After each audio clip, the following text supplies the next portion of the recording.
Chegamos ao episódio 200 e a melhor forma de comemorá-lo é convosco. Por isso, para assinalar este momento especial, este episódio é dedicado a responder às perguntas que muitos dos podcast lovers enviaram. Vamos olhar para o lado B. Olá, o meu nome é Bárbara Barroso, sou especialista em educação financeira e finanças pessoais e sejam bem-vindos ao episódio 200 do Money Bar. Money! Here we go! The dollar is our god. Olá, meus amigos, como é que vocês estão? Espero que estejam todos bem e de boa saúde. E chegamos ao episódio 200. 200 episódios do magnífico podcast Money Bar. Caramba, que isto é obra. Muitos temas, partilhas e até conversas que todas as semanas trago aqui neste cantinho.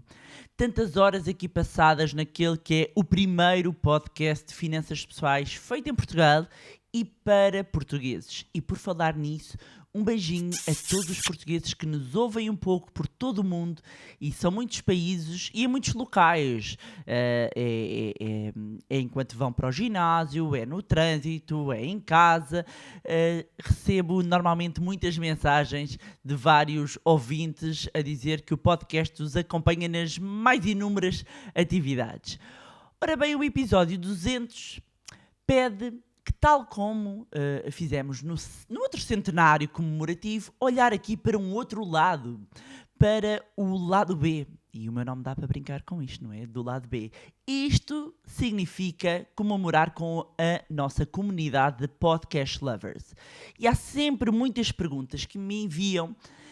E eu até, não sei se repararam, nomeadamente quem me segue através do Instagram. Quem não segue já sabe que basta ir ao Instagram, pesquisar Bárbara Barroso, tudo junto, e ao perfil verificado, ou seja, aquele com o piscozinho azul. E eu deixei recentemente um desafio que foi, se fosse beber um café comigo e só pudesse fazer uma pergunta apenas, qual seria?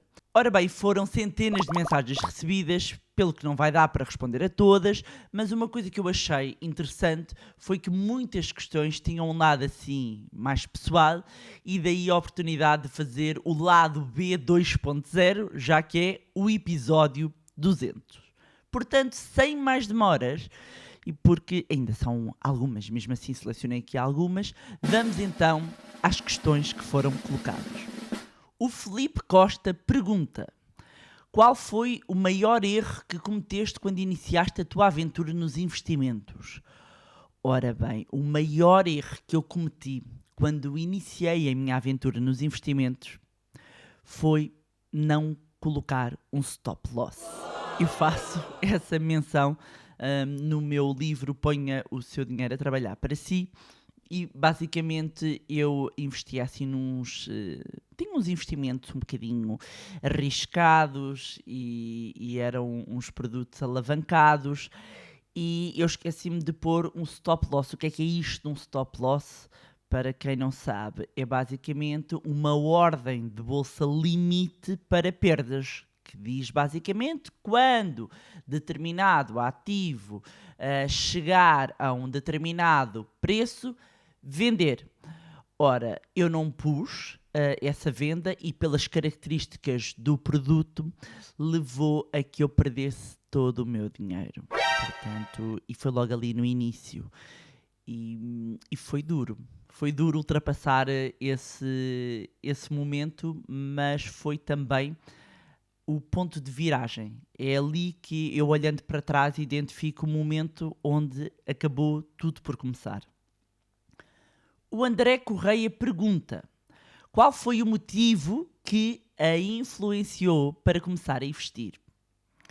O motivo que me influenciou para começar a investir foi ganhar dinheiro. Foi mesmo isso. O meu objetivo, quando eu comecei a investir, no início, foi começar a conseguir fazer dinheiro numa primeira fase e mal, olhando só para o curto prazo. E foi isso que me levou, inclusivamente, a optar por uns produtos alavancados e muito no início acabei por fazer também day trade, ou seja, negociava todos os dias E se querem um conselho já adiantando, não façam isso, ok? Porque isso levou-me a perder tudo. Eu achava que ia ser a próxima loba do Wall Street, só que não. Depois a Sónia Patrícia pergunta: com que idade começou a investir e qual foi o seu primeiro investimento? Ora, eu comecei a investir, há aqui 2 momentos. Eu comecei a investir, a primeira vez que eu tenho contacto, tinha por volta de 16 anos e comecei a investir com o meu pai, porque o meu pai já investia em bolsa. Mas o meu primeiro investimento sozinha foi ali por volta dos 20 anos e foram nos instrumentos um bocado arriscados, foi nos contratos, foram mini contratos futuros do S&P 500. E não se metam nisso. Ok? Não se metam nisso. Mas foi o meu primeiro investimento. Ou seja, porque é que eu acabei por ir para produtos alavancados na altura? Para vos explicar qual é que era o racional da miúda. Era que eu tinha pouco dinheiro e então, com a alavancagem, permitia-me com pouco dinheiro eu estar exposta a muito. Isto é muito engraçado quando se ganha, quando se perde, que foi o meu caso, não tem graça nenhuma, porque se perde efetivamente tudo. A perda é superior ao capital que nós pomos. Só para vocês entenderem, quando eu invisto 100 euros numa ação, quando eu invisto num determinado produto, o meu limite de perda de capital são os 100. Eu ponho 100 e o meu limite é 100. Quando eu invisto em produtos alavancados, ou seja, só recapitulando aqui, quando eu invisto em uma ação, o meu limite, não tenho limite de ganho, mas tenho limite de perda. E o limite de perda é o meu capital. Se eu tinha 100, eu invisto 100 e posso ganhar até o infinito, mas a perda máxima que eu tenho são os 100, que é perder o capital que eu ponho. Quando eu recorro a instrumentos alavancados e que têm aqui colaterais e empréstimos atrás, significa o quê? Que a minha perda, e focando aqui na questão da perda, a minha perda é também ela quase infinita. E esse é um grande erro que muitas pessoas cometem quando são apresentadas a determinados instrumentos. E muitas vezes não têm a literacia necessária e, mais do que tudo, não têm a mentalidade e o mindset necessário para estes investimentos. Depois, o João Silva: como posso trabalhar com a Bárbara? Então, João Silva, e aproveito esta pergunta do João Silva para deixar também aqui a nota e quase que aqui um conselho. Seja para que empresa, para que entidade, para que pessoa que vocês pretendam procurar trabalhar e ser uma candidatura espontânea, procurem demonstrar o valor e procurem ser diferentes. Qual é que é o vosso fator diferenciador? O que é que faz com que vocês se destaquem? E eu ao longo da minha vida já contratei várias pessoas, mesmo quando trabalhei por conta de outrem, vi vários currículos e, de facto, receber perfis que são praticamente iguais torna-se difícil olhar e perceber, ok, qual é que é este fator diferenciador? Porque numa primeira fase nós estamos a avaliar o quê? Está tudo igual. A informação, isto é um bocado como nos mercados financeiros, não é? A informação vem ela toda igual. Portanto, se não houver nada ali que se destaque, que faça quem está a avaliar a pessoa dizer, ok, que característica esta pessoa tem? Realmente a abordagem for diferente, foi criativa, foi fora da caixa. Isto, obviamente, sempre adequado ao setor e sempre adequado à situação que vocês se querem candidatar. Ou seja, estou-me a passar aqui pela cabeça. Imaginem que querem se candidatar a um escritório de advogados. Se calhar eu não aparecia lá a entregar o currículo vestido de palhaço. Ou então se calhar ia dar ali um grande falatório e podia ser que algum partner achasse graça. Mas percebem? É procurar ser ousado, destacar-se e fazer valer as vossas valências, porque todos nós temos algum fator diferenciador. O Bernardo Ferreira pergunta: qual foi o investimento que fez que lhe gerou maior retorno? Que me gerou maior retorno? Eu vou dar aqui 2 respostas, Bernardo. O investimento que eu fiz que me gerou melhor e maior retorno foi, sem sombra de dúvidas, em conhecimento. Foi isso que me permitiu, eu, apesar do caminho não ter sido linear, eu conseguir ter vindo a superar as várias metas, os vários objetivos a que me propus. Do ponto de vista de instrumento financeiro, há investimentos que eu tenho há muitos anos, e nomeadamente em ações, que ainda se mantêm até hoje, e portanto eu não consigo dizer ao dia de hoje, quer dizer, posso dizer ao dia de hoje que são ótimos investimentos, mas que eu pretendo continuar a tê-los, portanto ainda não está aqui o caminho terminado. Mas para mim, claramente, o melhor investimento e o que gera melhor retorno. Aliás, nós próprios temos na nossa newsletter do Money Lab essa frase que o investimento em juros, o investimento em conhecimento paga sempre os melhores juros. E para mim, o conhecimento e o investimento em conhecimento, sem sombra de dúvidas, foi aquele que me gerou o melhor retorno. A Sara Carvalho, qual a melhor opção de investimento a longo prazo? Sara, isto depende sempre de cada perfil, mas vou dizer aquele que eu mais gosto e aquele que, historicamente, olhando para os dados, é a classe de ativos que melhor remunera o capital, que são as ações. A minha classe de ativos preferida para o longo prazo são as ações e, historicamente, são aquelas que melhor remuneram o capital. O João Braga pergunta: como mantens a consistência diária para te desafiares frequentemente? João, eu acho que há uma componente que já é minha, não é? Já está um bocadinho na minha gênese este gostar de me desafiar, mas acima de tudo eu acho que a base é eu gostar muito do que eu faço. Eu amo o que eu faço, eu sou apaixonada por aquilo que eu faço. E tendo aqui um porquê muito forte, é muito fácil manter-me desafiada. Não só porque eu sou uma apaixonada pelo que faço, como eu tenho uma noção muito clara do que é que eu quero fazer. E do que é que eu quero fazer nesta área. E, portanto, tendo o porquê forte e sabendo para onde eu vou, isto funciona quase como um combustível interno. Depois, o João Dias. Qual foi o melhor conselho que alguma vez recebeste e porquê? João, o melhor conselho que eu alguma vez recebi foi: investe o teu dinheiro, não o deixes parado. E foi isso também que me levou a começar a investir e perceber que há uma clara diferença entre poupar, guardar, aforrar, como eu costumo dizer, e investir. Enquanto eu, se guardar o capital, eu vou ter aqui um agente corrosivo da poupança, como ele costuma chamar, que é a inflação, que vai fazendo com que o meu valor, com que o meu dinheiro perca valor. Quando eu invisto, eu estou a criar riqueza. E assim que eu percebi que o facto de eu investir permite que o meu dinheiro gere mais dinheiro, eu claramente optei por começar a investir todo o dinheiro que eu tinha nesta expectativa de ir multiplicando e criando património. A Rafaela Pereira: que conselho daria à Bárbara de 25 anos? O conselho que eu daria era: investe mais, investe mais, investe mais.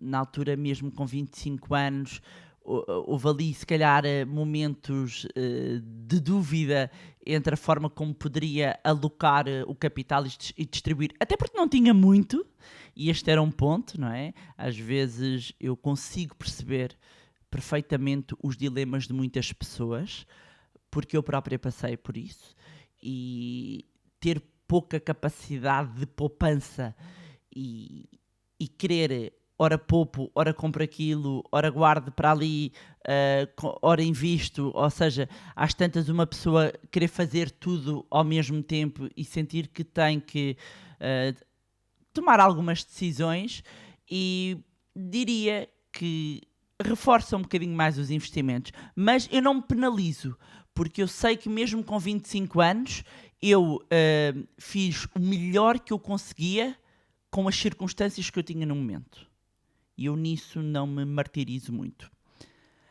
A Cláudia Moreira: existe alguma data prevista para a próxima mentoria, o próximo curso? Cláudia, temos aqui novidades muito em breve, muito em breve. O nosso curso do Zero à Liberdade Financeira vai abrir nova edição muito em breve. Para quem está na lista de espera, e vou aproveitar também para deixar um link neste episódio vai receber novidades, mesmo nos próximos dias, posso dizer, nos próximos dias, sobre quando é que nós vamos abrir a próxima edição do curso de Finanças Pessoais mais transformador, que já ajudou várias pessoas a mudarem a sua vida, a começarem do zero, mesmo não sabendo rigorosamente nada, e a conseguirem começar a investir, e investir de forma inteligente, fazer os seus primeiros investimentos e começar a criar aqui a sua riqueza, o seu património e atingirem os objetivos financeiros a que se propõem.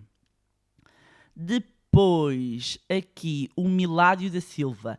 Qual a melhor forma de lidar com o dinheiro?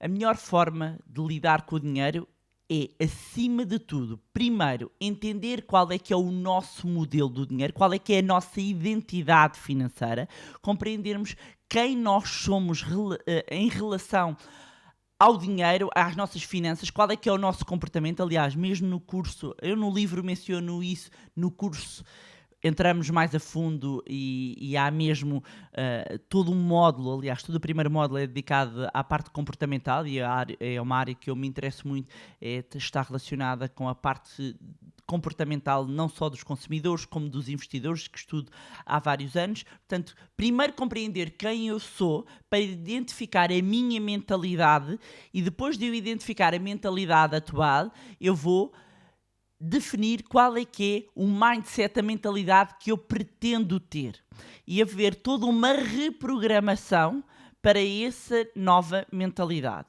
Nós não temos culpa que não haja literacia financeira e educação financeira nas escolas, que nunca ninguém nos tenha ensinado sobre dinheiro, não temos culpa do ambiente em que vivemos, quando éramos crianças, as influências que tivemos, mas desde o momento em que tomamos consciência da nossa identidade atual e tomamos consciência para onde queremos ir, nós podemos fazer então essa alteração. A Catarina Bruno, melhor forma de fazer networking, não quero ser descarada. Oh, Catarina, então a melhor forma de fazer networking, pelo menos a maneira como eu vejo, é, imaginando que quer fazer networking ou na sua área ou numa área de interesse, é começar por se integrar em grupos. E para quem é mais tímido, umas vezes pode ser começar por ir a conferências, começar por agendar um café, um almoço com algumas pessoas. E eu percebo este ponto porque às vezes há pessoas que cruzam a linha. Cruzam a linha entre o ser ousado e isso mesmo, e cruzar a linha e passar a ser chato. E se nós não somos vistos como empáticos perante o outro, mas como chatos, é possível que não consigamos levar a nossa avante. Mas fazermos networking é conectarmos com o outro, não é fazermos uma troca de cartões. Ou seja, eu vejo muito, há pessoas que acham que vão fazer networking, que é vão passear os cartões de visita e trocar. Não é isso. Um networking é eu conectar-me com a pessoa, é eu ligar-me à pessoa, e de facto não vejo muitas pessoas a fazê-lo e a fazê-lo bem e a fazê-lo de uma forma aberta. Não é dizer que o networking tenha de haver uma parte desinteressada, mas quando eu estou com alguém, eu escutar alguém. Um dos erros que eu vejo muito se cometerem quando se querem fazer networking é eu abordar o outro e às tantas eu é que falo e não escuto o outro. Escutem a outra pessoa. A pessoa só para e vai-vos dar o tempo que para mim é o ativo mais valioso a seguir à saúde. A pessoa tem ali uns minutos ou uma hora que quer que seja valorizada, e pode ser valorizada porque de repente há uma conexão e há uma entrega do ponto de vista profissional ou do ponto de vista pessoal. Quando nós somos interessantes e não interesseiros, conseguimos muito mais facilmente fazer um bom networking. Depois aqui o Francisco Cruz diz, não colocaria nenhuma questão, só agradecer à partilha. Obrigada, Francisco, e houve muitos alunos, nomeadamente, agradecerem, ouvintes também do podcast. Muito obrigado por estarem desse lado. A Carla Oleiro, qual é a pergunta que nunca lhe fizeram sobre finanças pessoais? Dizer que tinha sido esta poderia parecer óbvio, mas não foi. Já me perguntaram qual é que era a pergunta que não tinham feito, e a verdade é que são muitas. Não há uma pergunta, há imensas. Aliás, eu atrevo-me a dizer que há tudo para perguntar de finanças pessoais, porque muitas vezes quando está relacionado do ponto de vista de poupanças, de investimentos, de informação, as perguntas são muito similares. Daí que haja todo um mundo. Isto faz-me recordar o meu avô. O meu avô que já não está cá e que muitas vezes quando estava a arranjar o jardim eu ia fazer-lhe alguma pergunta e ele não me respondia, ele dizia: não estás a fazer a pergunta certa. E eu: não estou a fazer a pergunta certa. Vai pensar e depois volta. Ai, amigos, aquilo deixava-me muito irritada. Eu era jovem, sei lá, os meus 12, 13, 14 anos. Como é que a pergunta não era certa? Mas eu fiz-lhe uma pergunta porque eu não sei. E eu voltava e fazia a pergunta de outra maneira. E ele dizia-me: não estás a fazer a pergunta certa. Quando fizeres a pergunta certa, eu respondo. E no fundo o que ele estava a fazer era obrigar-me a pensar. Nós por vezes fazemos perguntas um bocadinho pela rama e o verdadeiro valor que nós podemos estar a retirar advém de boas perguntas. Fazer boas perguntas abre muitas portas e voltando até aqui a uma outra questão que foi colocada, boas perguntas são ótimas ferramentas também para networking. O Tiago Marques: investir em ações ou criptomoedas? Tiago, a pergunta para si é: porquê uma ou outra? Porque não as duas classes de ativos? Bom, como eu já disse, a minha classe de ativos preferida são ações. Eu tenho algumas criptomoedas, mas no meu portfólio isso é completamente irrisório. Agora, o Tiago tem que avaliar o que é que faz mais sentido para si. Se é investir em ações, ou em criptomoedas, ou em ambas. A Dina Silva: como sabemos que a estratégia vai dar certo ou não? Ora bem, deixe-me consultar aqui a mim. Não, na bola de cristal, não. Nós não sabemos de antemão que vai dar certo. Porque até há uma máxima nos mercados financeiros que diz que rentabilidades passadas não são garantias de ganhos futuros. Nós não sabemos o que é que vai acontecer no futuro, mas existe um conjunto de estratégias que aumentam a probabilidade de nós podermos vir a ter sucesso. Ou existe um conjunto de estratégias que permitem o quê? Fazer uma coisa relevante nos mercados, que é mitigar risco. Eu vou diminuir risco, porque quando eu falo de investimentos eu quero maximizar os meus resultados, diminuindo o meu risco. Se estiver com uma visão clara de qual é que é o seu perfil financeiro, dos seus objetivos, e se tiver literacia e educação financeira, se souber o que está a fazer, a probabilidade de ter bons resultados é maior do que se não souber o que é que está a fazer, porque aí depois fica entregue à sorte. Pode correr bem, pode não correr bem, e não significa que haja sempre imprevisibilidade naquilo que venha a acontecer no futuro, porque nós não sabemos o futuro. E como não sabemos o futuro, temos que tomar as melhores decisões financeiras com base na informação que temos hoje. E conforme a qualidade da informação, conforme a qualidade da minha própria sabedoria. Há uma frase que eu gosto muito, já disse aqui no podcast, que é: conhecimento é saber que o tomate é um fruto. Sabedoria é saber que não o devo utilizar na salada de frutas. Portanto, não basta só conhecimento, porque às vezes há pessoas que estão cheias de conhecimento teórico, porque acham que, desculpem a fraqueza, mas porque acham que leem muitos livros de finanças pessoais que viram especialistas. Não se vira especialistas só por empilharmos teoria, nós temos que aplicar. Nós temos que aplicar, e isto tem a ver não só com os livros que lemos, com os cursos que fazemos, nós temos que aplicar. E só aplicando é que nós vamos ver os resultados. O que é que vai acontecer para o futuro? Ninguém pode dizer. E mesmo aquelas pessoas que garantem, quando vocês veem garantias de que vai acontecer isto ou vai acontecer aquilo, meus amigos, um relógio parado, até um relógio parado, está certo 2 vezes ao dia. Claro que se eu tiver de dizer, vai cair, e depois a determinada altura, eu estava certo, pode ser passado 6 meses ou pode ser passado 1 ano. Portanto, a melhor analogia, eu gosto muito desta analogia, exatamente de até um relógio parado está certo 2 vezes. Ninguém sabe o que é que vai acontecer no futuro. Agora, nós podemos estar melhor ou pior preparados para que venha a acontecer no futuro. Ângela Fontela: na sua carreira, o que não repetiria e o que faria mais cedo?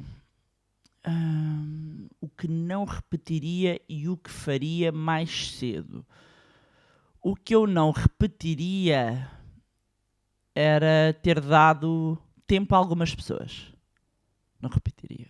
Se soubesse, né? Não tinha perdido tempo com algumas pessoas. O que é que eu faria mais cedo? Eu teria delegado algumas funções mais cedo. João Ribeiro, se só pudesse investir num único produto para o resto da sua vida, qual seria?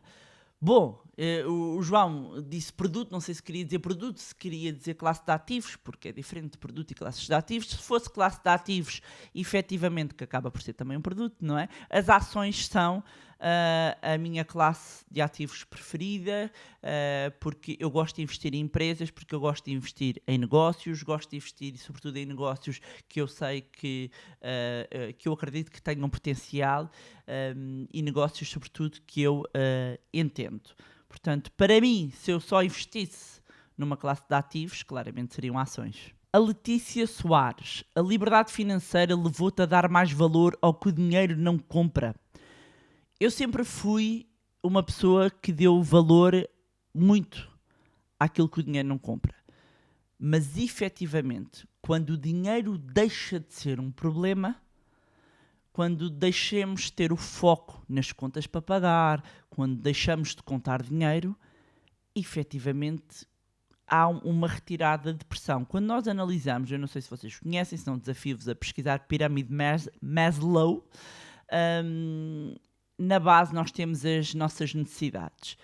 E quando nós estamos preocupados em pagar as contas, em pôr comida na mesa, por vezes é aí que está o foco. É a urgência.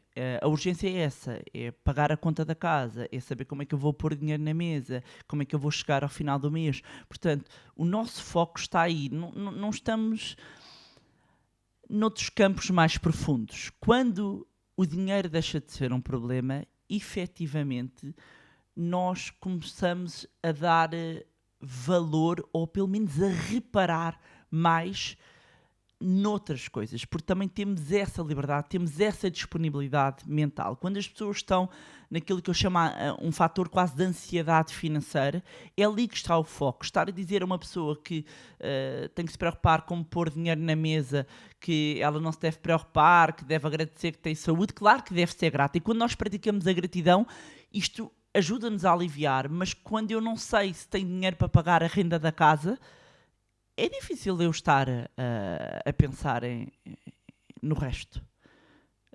Às vezes, só quando temos um choque e quando muitas vezes a vida nos põe à prova com a própria vida, é aí que a gente percebe. Mais do que a questão do dinheiro, eu acho que todos os momentos que até ao dia de hoje me continuam a puxar à terra é quando nós perdemos pessoas. E infelizmente já perdi umas pessoas importantes na minha vida. Sempre disse o quanto elas eram importantes para mim, e isso para mim tranquiliza-me, apazigua-me. Eu diria, mais do que uma situação de liberdade financeira, aquilo que nos recentra, porque às vezes estamos na lufa-lufa do dia-a-dia, claro que é uma lufa-lufa diferente, mas efetivamente é quando é na perda das pessoas ou situações de choque que nós aí focamos-nos. Ok, o essencial realmente não está em coisas que o dinheiro compra. O essencial está em coisas que não têm preço. A Cláudia também não seria uma questão, seria um agradecimento por ser minha mentora. Obrigada, Cláudia. Vamos aqui ao Luís. Luís Teixeira, qual a decisão mais importante a tomar para iniciar rumo à independência financeira? A decisão mais importante, eu acho que há muitas, e há uma coisa que eu vou aproveitar esta pergunta do Luís para responder, para ir um bocadinho, dar aqui mais um passo, que é uma das decisões mais importantes da nossa vida é a escolha do nosso parceiro, da nossa parceira, a pessoa com quem vamos estar, se escolhermos alguém para estar connosco. Ou pelo menos as pessoas que estão à nossa volta. Eu falo do parceiro porque, para quem está em casal, o parceiro, a parceira, o companheiro, a companheira, marido, mulher, o que for, é crucial. é crucial, porque dentro de casa é a pessoa que nos vai mais influenciar. E essa, sim, é a sociedade mais importante para a vida. A sociedade mais importante. É determinante. Eu costumo dizer que deve representar 50%. Porque essa pessoa vai nos influenciar, as escolhas que nós vamos tomar, façamos as nossas escolhas em casal ou mesmo na nossa esfera individual. O nosso parceiro e a nossa parceira é a escolha, para mim, mais importante da nossa vida. A pessoa com quem possamos vir a constituir família, os valores que vamos transmitir. A seguir, nós descobrimos o nosso próprio porquê, a nossa própria identidade, quem nós somos. Quem está ao nosso lado pode, inclusivamente, e algumas pessoas podem se relacionar com isto, condicionar o meu verdadeiro eu. E quantos de nós não vemos amigos, ou até nos pode acontecer connosco, deixamos de ser quem somos em função da pessoa com quem estamos. Portanto, para mim, claramente é uma decisão super importante, é a pessoa com quem escolhermos estar. É a decisão mais importante para mim.